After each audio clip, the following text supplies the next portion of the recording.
Have no fear, the Dougster's here. Welcome to another episode of Dougster's Wolverine Garage, where today it's going to be a little more show and tell and some story time too.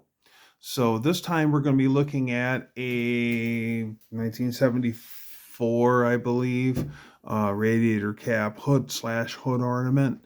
You'll see when I show it to you. And so first I'll show you the item. Then we'll talk about the history behind the companies. So here is the hood pull. Or not hood pull, I'm sorry. I'm wrong. The radiator cap. This is quite a chunk of aluminum. It is 8 pounds at least of solid aluminum. Look at the polish right there. I want the rest of it to look that good. But yeah, when I first got it, you look at that and you're like, yeah, that's a hood pull. Why else would you have such a sturdy handle? But really, this is the Diamond Rios of this time have a butterfly hood, like a Model A Ford or a Model T Ford or an early, Dodge Brothers coupe. So you'd go up and then check your coolant. You'd flip her up, and that's what baffled me. Is look at that little itty bitty hinge and that little itty bitty hood prop. It's got a little cable on it, so it's spring loaded, so it would sit up while you checked your coolant. So it's fully extended. You can see the cable stretched out. But yeah, I was baffled by it because I still thought it was a hood pull. I'm like, how on earth are you lifting that whole hood with that? You're not. But so isn't that cool? And it's a horse. I mean, it's quite a bit of metal. So now that we've talked about the actual unit itself, let's take a deep dive and look into the Diamond Corporation and the REO Corporation. So we'll talk about REO first because he's my favorite. REO stands for Ransom E.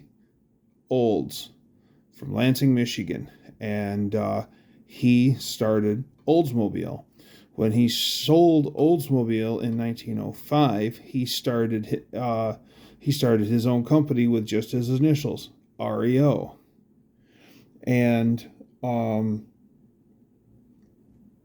and everyone knows of an REO Speedwagon.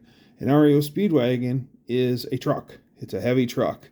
And the one I seen was a flatbed for like hauling hay and stuff like that. It was like a 2.5 ton or a 1.5 ton truck. And the windshield tipped out like you was on a crank, and you could tilt the whole windshield out to get some airflow in it. It was really beautiful. So that's the REO. And then I'll talk about the merger and everything in a little bit. So then we're going to the Diamond.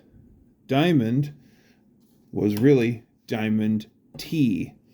And the Diamond stood for quality, and the T stood for tilt. And not this tilt, the Mr. Tilt. CA Tilt is the name. And this was ran by him until it was sold to the White Motor Company in 1958, and operations were moved to Lansing, Michigan. No more Diamond T production after 1966. In 1966, the last Diamond T's, there was 250,000 made that year, and that is it. So 66 is the last year of actual Diamond T trucks. Then after that, it became Diamond Rio. And Bohn Aluminum Company, B-O-H-N, Bohn Aluminum Company, gained control of both Diamond T and REO and combined the two to make Diamond Rio, then sold the whole kit and caboodle to the White Corporation in 1957. So, and White is quite the company itself. Later on, White would go on to build quite elaborate tractors, and then White Corporation started to flounder, and then a lot of the astute of trucks will know that you had like the White Freightliners of the 70s, which were just these cab overs of legend. If you had a White Freightliner, it was a special truck. They were all cab overs. They had special engines, 12-cylinder Detroits, and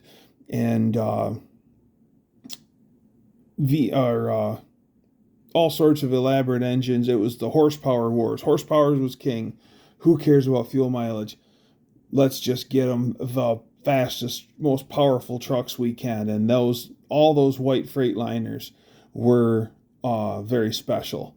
But that was because White was floundering, so they tried to piggyback onto Freightliner to keep them, White Corporation, afloat. Later, they did the whole thing again with GMC. And so a lot of you GM guys will know of an era of White GMCs.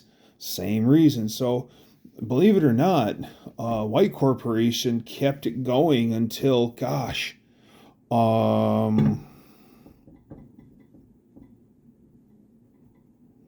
want to say the early 2000s, late 90s maybe.